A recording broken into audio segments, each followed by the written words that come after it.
A graça e a paz do Senhor Jesus a todos que nos assistem. Eu agradeço a Deus por essa oportunidade de podermos juntos meditar um pouco na Palavra de Deus.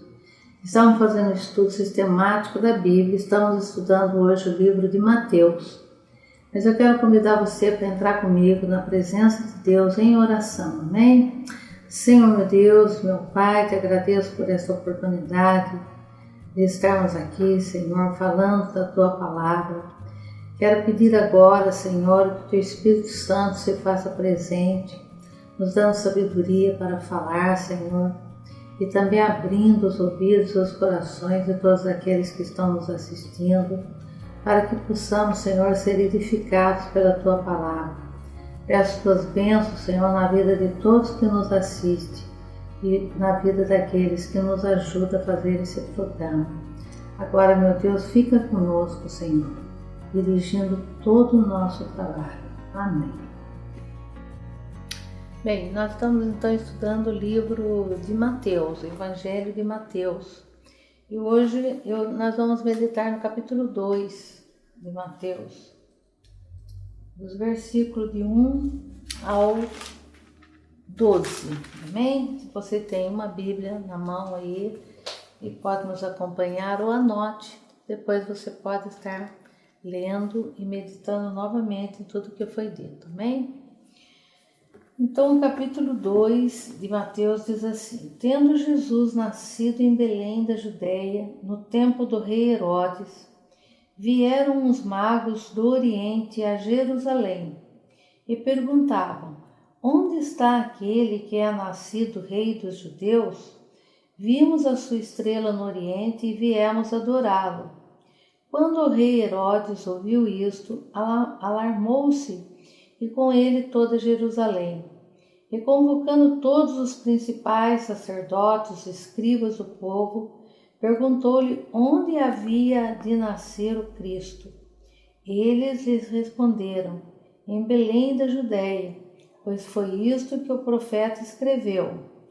E tu, Belém, terra de Judá, de modo nenhum és o menor entre os governantes de Judá, pois de ti sairá um guia que apacentará o meu povo Israel. Então Herodes chamou em secreto os magos, inquiriu deles exatamente acerca do tempo em que a estrela aparecera. E enviando-os a Belém, disse-lhes: Ide e perguntai diligentemente pelo menino. Quando o achardes, avisai-me, para que eu também vá e o adore. Tendo eles ouvido o rei, partiram, e a estrela que tinham visto no oriente ia diante deles, até que, chegando, se deteve sobre o lugar onde estava o menino. Vendo eles a estrela, alegraram-se imensamente. Entrando na casa, viram o menino com Maria, sua mãe, e prostrando-se o adoraram. Então, abrindo seus tesouros, lhe apresentaram suas dádivas, ouro, incenso e mirra. E tendo sido, por divina revelação, avisados em sonhos para que não voltassem a Herodes, regressaram por outro caminho à sua terra. Amém? Então, nós sabemos que em 2 Timóteo, no capítulo 3, no versículo 16, diz assim: Toda a Escritura é divinamente inspirada e proveitosa para ensinar, repreender, corrigir em justiça. Então, muitos perguntam por que entrou esses reis nessa história e qual a importância desses reis. Porque nós sabemos que existe até festividades, existem adorações, existe uma série de coisas, de prática que se faz a respeito dos reis. Mas o que teria a ver, né? O plano de salvação de Jesus Cristo, o que teria a ver esse aparecimento, esse relato dos reis na história de Jesus. Então, como nós acabamos de ler, né, em 2 Timóteo 3,16, toda a escritura é proveitosa para ensinar, repreender, corrigir e instruir em justiça. Então nós vemos que nesse capítulo 2, Mateus nos ensina na palavra de Deus 3 coisas importantes. Eu quero chamar a sua atenção para isso. São 3 coisas importantes que esses versículos que nós lemos, a Escritura Sagrada nos ensina. Primeiro, o cumprimento da palavra de Deus. Tudo o que Deus fala se cumpre, tudo. Segundo, que a salvação é para todos. A salvação não é para um povo, não é para algumas pessoas. A salvação é extensiva a todos os povos e a todas as pessoas, toda a humanidade. E a terceira coisa que ele nos ensina aí é a identidade de Jesus. Aí fica bem claro que Jesus é verdadeiramente Deus, o Filho do Deus Altíssimo.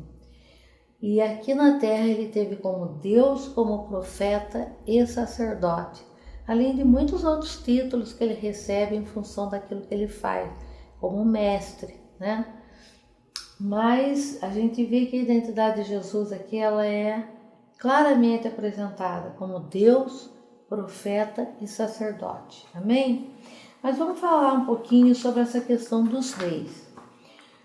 Os reis magos, eles são personagens, esses 3 personagens, né?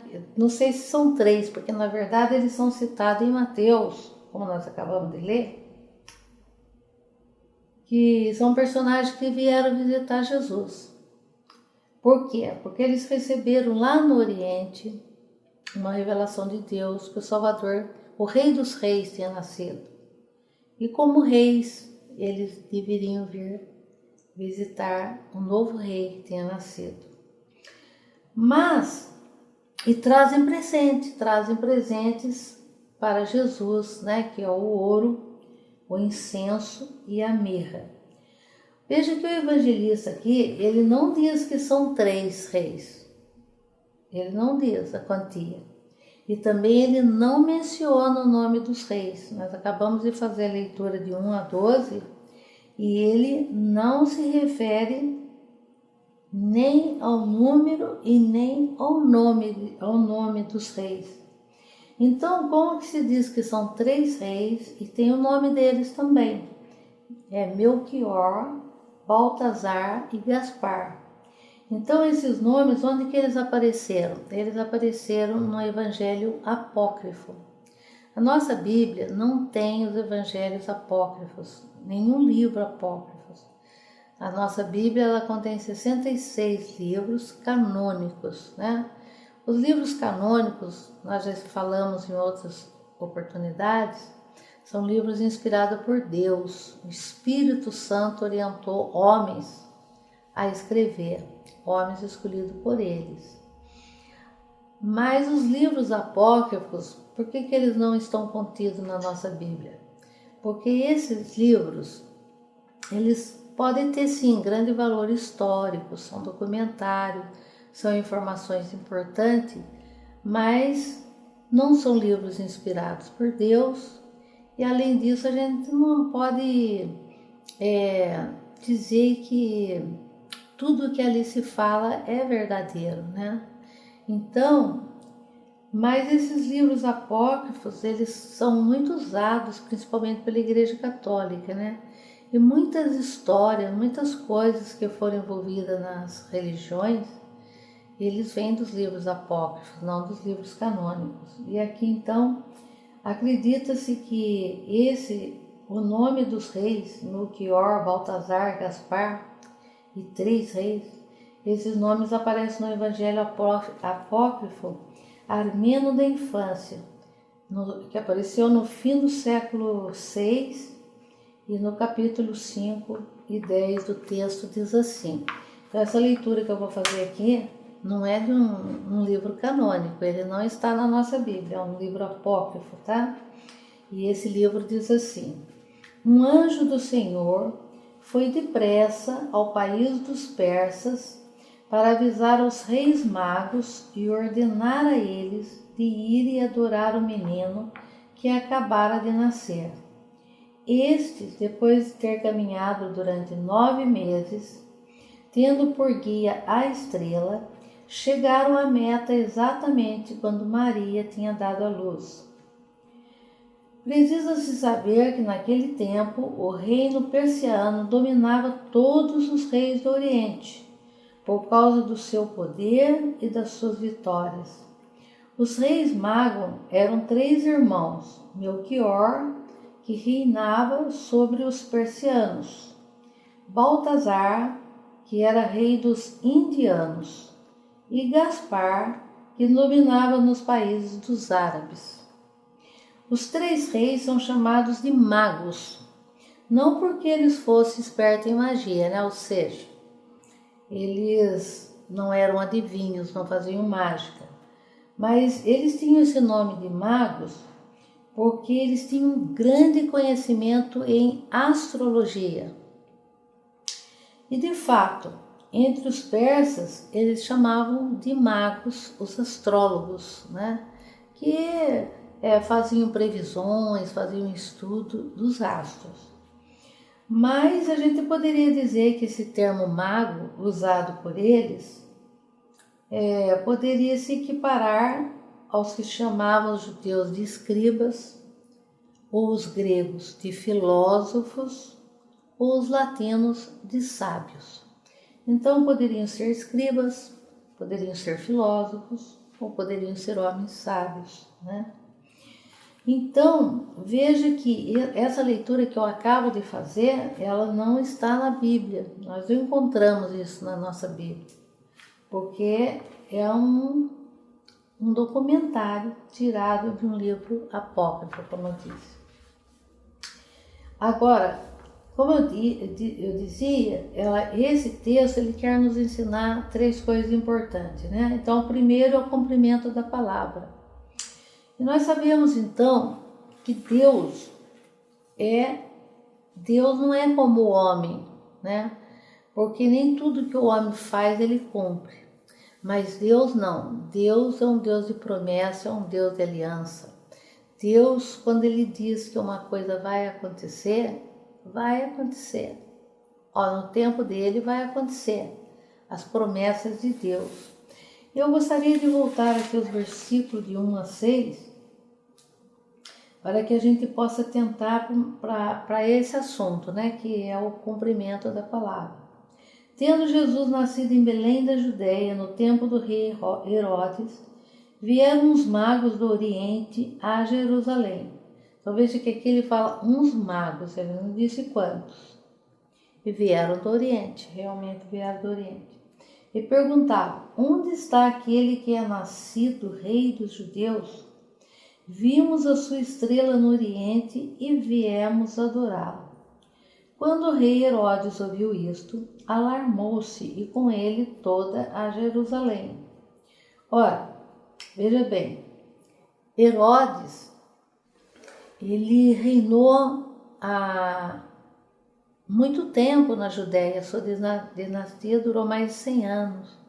E ele não admitia a ideia de existir um outro rei, né? Então aquilo o preocupou muito. De que rei ele está falando? Que rei que vai nascer na Judéia, né? Então ele ficou muito preocupado com aquilo que os magos falaram para ele. E convocando todos os principais sacerdotes e os escribas do povo, perguntou-lhe onde havia de nascer o Cristo.